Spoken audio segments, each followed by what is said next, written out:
The leading universities establish investments vehicles like MIT, Stanford, Berkeley, and so Yes. on. Yes. So, like, listen, guys, this is what's going on around the world. Leading universities creating a VC. Now, why are they doing that? I guess there are two main reasons. Welcome to 20-Minute Leaders. Just sit back, relax, and learn from the leaders of today. It's a journey. Each one is different, unique, inspiring. Let's get started. This episode is powered by J Ventures, a community-driven VC fund in Silicon Valley, and is sponsored by Leumi Tech, Hippo Insurance, Turing, Upwest Labs, and Hillel at Stanford. Academic institutions are no longer just for academic papers and research. They are now investing and are deeply involved in the tech ecosystem.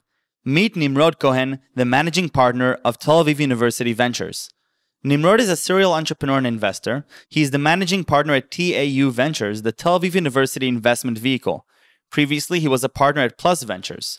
Nimrod has participated in more than 60 investments in portfolio companies over the past 8 years in companies such as Bringg, YOTPO, WSC Sports, Cimagine, HouseParty, Coralogix, and more. Nimrod Cohen, good morning. Welcome to my show. How are you? Good morning. All good. Happy to be here. I have to say that I love the office, from the family pictures to the Marshall to the drinks. It's a beautiful office. Are you in the Tel Aviv University Ventures office now? Yes, it is. And I guess this is pretty much reflects who I am, you know. I haven't thought about it, but once you brought it up, I guess all the way family, music, drinks, having fun. Exactly. I love it. But really, there's another big part of you that we're still missing from here, which is the basketball player part. Guess what? Of course.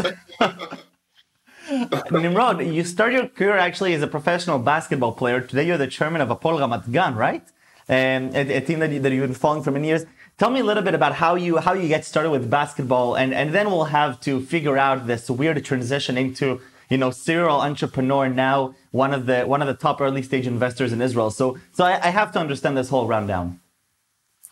Well, I'll try to understand together with you. Let's see. So, actually, I started to play basketball when I was like 6 years old, as a kid, just playing around with my friends. One thing led to the other. I focused my entire childhood on basketball. I was sure I'm going to make it to the NBA. It was back at the 80s, 90s, Michael Jordan, stuff like that. So I was sure I'm going to make it to the NBA. And, well, obviously, never happened, but I never say never, Nimrod. Never say never. Well, I give up. Not going to happen. So I took championship with Bringg, one of the leading high schools in Israel, and I was sure, okay, things are going that way. That's the only thing I'm going to do in my life. I'm not going to work like in a real job. I'm going to make millions out of basketball. I went to a special unit at the army for athletes, when they basically do close to nothing and they allow you to continue to play basketball. Somewhere around that, I realized that, okay, I'm not going to make it to the NBA. So maybe it's a good idea to think about some alternatives. But I play basketball okay, so I was like, okay, so let's continue play professional basketball. Let's make a living out of it, but let's combine it with some other stuff. So I studied law and business, and actually it was kind of fun when I'm making nice money while my friends are going being waitress and stuff like that, So I felt like, that was fine for that period of time. And after I did my internship, I studied law and business at the IDC, and then I did my internship. During my internship, I started my first startup, but it was like I wasn't aware that I'm starting a startup, actually. One thing led to another. I had a friend. He was focusing on, he was an expert on the stock exchange and stuff like that. And so we created a website here in Israel without business plan, without thinking how we're going to make money out of it. It was just like some fun. And it was kind of successful. I mean, we're talking about 2005, 2006. And we sold it after 18 months. So I was like, well, that's nice. I mean, you invest small amount of money. You sell it too much for much more. I'm onto something, right? I mean, how can people go to regular job? It's a great model. Okay, I got it. And actually then it was like a unique situation. It sounds like fun because, I mean, so we sold the companies, but it wasn't like a huge exit. It's not like, okay, now you can relax and retire. It helped us buy our first apartment, which is great, and I'm happy about that. But I need to have a job. I need to pay my bills and stuff like that. But on the other hand, everyone expects you, I don't know, to do something huge. You just sold your first company. I got a phone call from the IDC. Now it's time to give back and stuff like that, because they were like sure that it was, yeah. So for 4 years or so, I was kind of not sure what is it that I'm doing. I was involved with several startups. At least this is what I told myself and the others. I practice yoga like 4 times a week, something like that. Now, I guess it sounds like, wow, that's like the perfect thing that you can do. You're about 30 years old, you practice yoga 4 times a week, you just sold your company. That was, now I can tell you that was the worst period of my life when I look really back. Yeah, I guess because you know, I have to understand that. I guess you are 30 years old, you are in the beginning of your career. You look around, you see everyone's doing like the right stuff. Okay, so the guy in the high tech got his bigger car now because he got a better job, and the guy that went to the law firm just got a raise and get some more money, and everyone's doing like the regular path. And you're like, okay, what is it that I'm doing? I mean, what am I? Am I an entrepreneur? Am I a lawyer? I'm not sure, honestly. And so I was doing that for about 4 years. And I was lucky enough that one of the startups that I was involved went pretty good, and we sold as well. It was a little bit bigger. Again, not a huge thing, but it was nice. And then I really believe that most of the things that happen to us in life happens by coincidence. It's not, I mean, we have plans and stuff like that, but at the end of the day, I don't know, you get to know your wife because you decided to go to that bar and not that bar and stuff like that. So my brother met this guy that is an experienced investor here in Israel, and he's his friend, and he met him and he just told him that, listen, we bought an incubator, we're looking for someone to manage the incubator and to become our partner at Plus Ventures. So my brother asked me, do you think it's something that might make sense for you? So I was like, well, I have no idea what it means to be an investor, because with my startups, we never raised money. So I was like, but let's meet him. So I met him and his partner, Dubi, and after 2 days, we decided, listen, this makes sense, let's work together. So all of a sudden, I became an investor. You know, I had no idea what it means, actually. So I was there for 5 years at Plus Ventures. Everything that I know, actually, I learned from Dubi and Yossi, my partners there. We invested in about 40 companies during a period of 5 years. Some kind of successful companies like HouseParty, YOTPO, WSC Sports, Cimagine, Coralogix. You know, actually YOTPO, that was our first investment. Now it's like a really big company. I'm always saying that we need to stop there after the first investment, you know. We had like 30% of the company. We were the first investor. We had 30% of the company. Wow. Yeah, that's unbelievable. That's crazy. So that was that Plus Ventures period for 5 years. I had a lot of fun.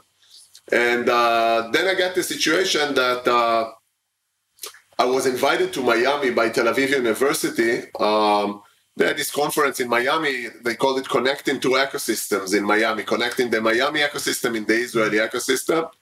And they invited me to talk about the Israeli ecosystem. So, you know, that's an easy decision to go to a conference in Miami. So I was like, yeah, of course, why not? Of course. And so I went there. And after the conference, the guys from Tel Aviv University, they told me that Tel Aviv University really wanted to do the next step in terms of innovation, entrepreneurial, stuff like that. And they're not sure what to do. So we started to think of that together. And then I can talk for hours, so you feel free to stop me. I can listen for hours at this point, so please, Nimrod, keep going. Yeah. So I realized that in the US, there's a huge trend where the leading universities establish investments vehicles like MIT, Stanford, Berkeley, and so on. Yes. So like, listen, guys, this is what's going on around the world. Leading universities creating a VC. Now, why are they doing that? I guess there are two main reasons. First, so many great things going on around those universities, among students, alumni, technologies. They have great brands, so they attract the entire ecosystem and so on. So you have an advantage of recognizing great stuff before others. And on the other hand, when you invest in someone, you have a huge university behind you. You can offer your entrepreneurs much more than money. You can offer them everything around the university, from the great brand, connections, open doors, knowledge, workforce, offices, just name it. It's an endless list. So they were like, okay, that sounds a good idea. Go for it. Good luck. The idea was, and actually the toughest part was to create an entity that works well around the university. I don't know how well you know university. This is usually very bureaucracy type of environment. And at the end of the day, if you want to invest early stage startups, I mean, you can't have bureaucracy. You can't have long processes. You can't have, stuff like that. So I was happy enough that the university gave me like actually everything we needed, and we created this entity, Tau Ventures, which is fully independent. We raise money from investors from all over the world, US, Canada. Most of the money is coming from Japan, and the GP, the general partner, basically it's a new entity that we created, fully owned by the university. I'm the partner of the university at the GP, so we act like a regular VC in terms of carry, the return that we get, management fees, stuff like that. They're going to measure us by the returns that we create to our investors. But we have all the benefits of having a university with us, as I mentioned before. So that's the main idea. And the idea with Tau Ventures is to invest early stage, couple of hundreds of thousands of dollars in each company. Really open and wide in terms of field of interest. We're not doing stuff that requires a lot of time and money to get to the market, like medical devices, pharma, and stuff like that. Other than that, we're really open and wide. Usually the first check up to $500,000. So we've been around for a little bit more than 2 years. We invested in 17 companies so far. So far, so good. We're about to raise our next fund in the coming month or so. We're happy to support entrepreneurs. I mean, part of our agenda is to create an ecosystem, not just being a VC that gives money and expect return, but to create an ecosystem around us that includes not only that we invested in by the entire ecosystem, to bring the industry as close as we can, to create this triangle when we have entrepreneurs, academy, and industry. So usually, now it's Corona days, it's a little bit different, but usually there are like tons of people around every day here that we try to help and to create a real value in the ecosystem, because we see that there's a little gap these days. There are many great funds, really great funds that raise like $100+ million. Usually they write checks of somewhere between $2 to $5 million. There's a lot of competition there. There's a lot of money there. But if you are like a little bit earlier than that, and you need like to do like $1 million round, $1.5 million, you need someone to lead or to follow with the $500,000 or so. There are not that many players around. So we try to fill up this gap here and there as well. We're doing the best we can, and I hope we're doing an okay job.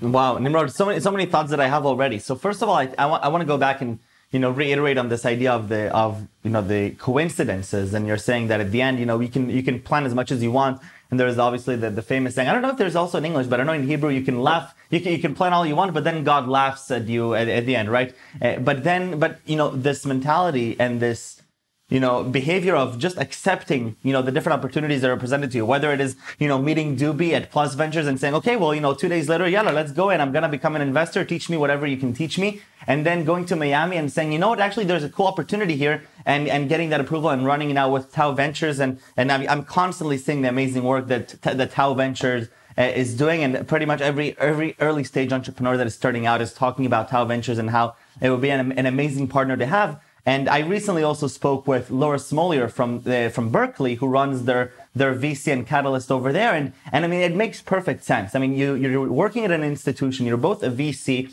that has all the perks that a VC can provide, but you also have the university backing you, which is not just, a good brand. It's knowledge, it's expertise. It is different resources. It's different, academic people that are really great thinkers. And more than anything, I mean, you have access to really brilliant minds within, and the due diligence process can turn from this 5-meeting arena to now, okay, well, we've been following this student, we can talk to the professors, we can see what they're like, and you have much more insight. What is some of your process as you go and talk to these early stage entrepreneurs? Because it's really early. I mean, first check, right? I mean, some of them, this is the first time, some of them it's serial. What is sort of the mentality that you go into this conversation, figuring out, okay, is this a person that I really want to trust, in this 5 to 10 year journey now as a first check investor?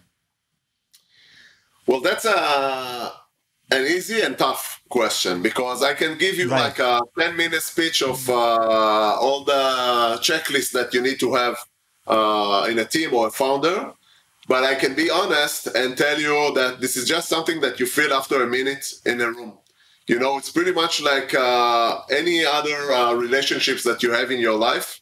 And after a minute or two that you talk to someone, actually, sometimes you don't really have to talk. You just, I don't know, there is something around in the air. You feel that if this is someone that you want to spend some time with, you want him to be your friend, your wife, your whatever it is. And I think at the end of the day, it's pretty much the same. And then you try to set up the facts that are going to be accordingly to your feelings. So it starts with something that you just feel. And I can tell you from the past that I've made many mistakes in the past, like when we saw like a great product in a very interesting field, and the team was like, okay, so we were like, let's invest and let's help them. Maybe in a later stage, we replace the CEO, and I don't know, it's such a cool product that we have to invest. It's not going to work. Never. On the other hand, I can tell you that there are examples that we see a team like top team, and the product is like okay, and we're like, oh, that's totally okay, because I really believe that the product is overrated. At least in the stages that we invest, the product is overrated. Yes. Because I invested in about 60 companies in my career. I think none of which is doing exactly what they told that they're about to. Right. I mean, and it's not because they're liars. I mean, some of them are liars, but this is something for another episode. It's because that's life. I mean, it's unrealistic to expect that they're going to do exactly what they expect before they start the development, before they meet the market, and so on. So first, it's something that you just feel. But obviously, there are some checklists that you need to have. Like the team needs to cover the core aspects of the startup. I mean, if it requires unique knowledge in a specific field of technology, you want it to be part of the founders. You don't want them to buy it from the outside, for example. Right. You don't need to have a designer because you need to have a design website. You can buy that, but you need to have the core stuff as part of the founders. You want to make sure that there are not too many founders. You want to make sure that basically each one of them brings something else to the table, and it's not like they decided to go together because they are good friends, and but the both or the three of them have the same skill set. It's better if they know each other for a while and not just met like a month ago.